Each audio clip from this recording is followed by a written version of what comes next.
Tesla, Tesla, Tesla. Ouch. Ooh. This is looking like a lot of fun coming up here. Okay, well, what do we got going? Well, we've got the Dow down substantially. We have the S&P down substantially. We have the Nasdaq really, really down. I think it was Intel 27 to 30% in Intel drop. Sounds like they're not keeping up with the AI race, is what they're saying, and so they just getting massacred, and doesn't really look like this thing's going to let up anytime soon. I grabbed a few shares here late in the day. I was just going to sit it out, wait for Monday, but I thought I'm going to get a few because this thing could be $97 or less by Monday morning.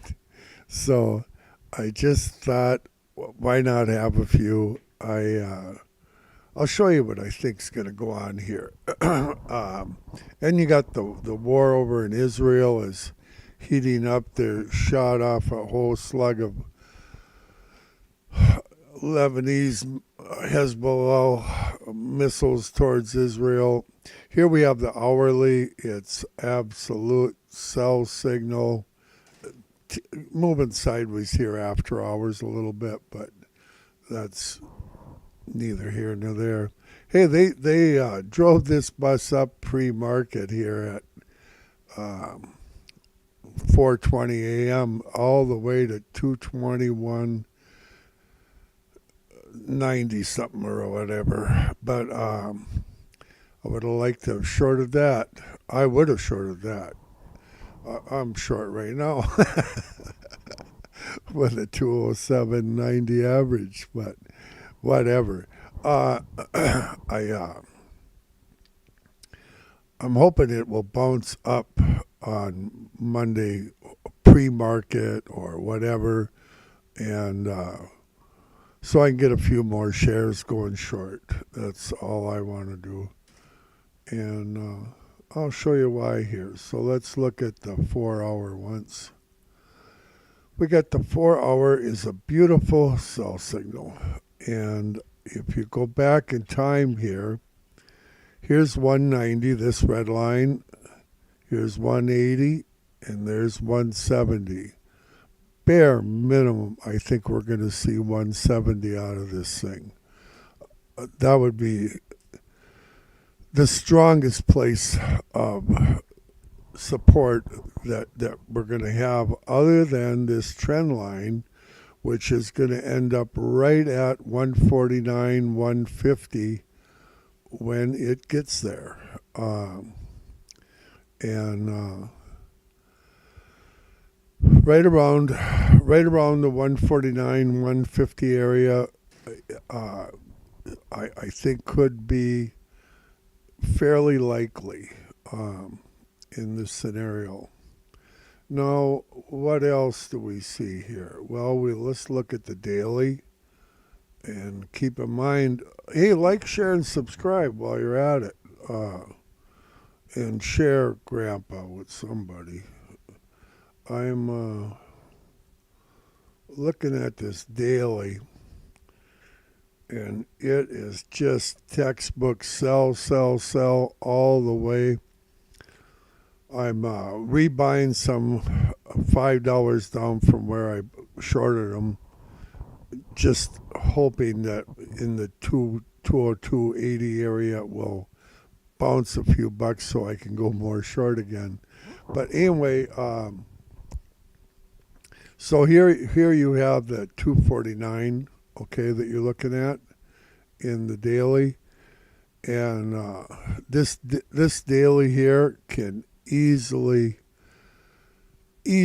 take us down to that 249 straight away, no problem. But what's really shaking my tree is the weekly. And the higher the time frame, the stronger the signals. You know, that's the way it is. Now in this weekly, if you go back here, you got 101, okay? It went from the 290 range, mid 290s, all the way to 101. Now that's quite a drop. So we can certainly go from 271 to 101. A matter of fact, this weekly could easily take us down to 80 bucks. 77, 75, 77. And you know, did I see him buying down there after hours a few times in the 70 something range? Yes, I did, but it wasn't much, you know. And they've changed the blinking. The blinking is pretty much gone by the wayside because they've changed how they do it now. So I'm not really getting the reads that I used to off of it. But the weekly, beautiful sell, and it you know, there's a chance that 170 will stop it, but I just, at this point in time, I really don't believe it's going to do it. I think our next best chance is 150, and if we get some bad news with war or whatever, and now they're talking that Paul should have probably, who was it that came out? Pocahontas. What was her name? The senator. I can't remember what they call her.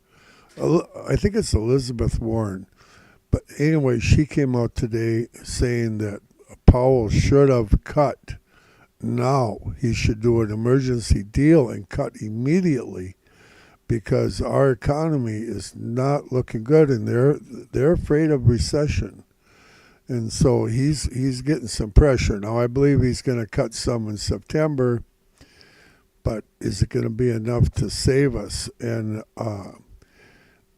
markets don't like uncertainty. The scares, this is the beginning of the scare. In Grandpa's humble opinion. Okay, so I'm not even, I'll show you the monthly, but it's pretty much, the monthly candle is only 2 days old. This one here, but what's important here is it's under this almost 3-year trend line, and we're underneath it. The only thing that we managed to push above this line was this wick going up to 271, and she's right back underneath it, and I think she's going to follow it right down the hill. So that's just Grandpa's opinion. Don't take anything Grandpa says as financial advice. Like, share, and subscribe. And think about eternity. If you was as old as Grandpa, you'd think a lot more about eternity. See you later. Good luck. Bye-bye.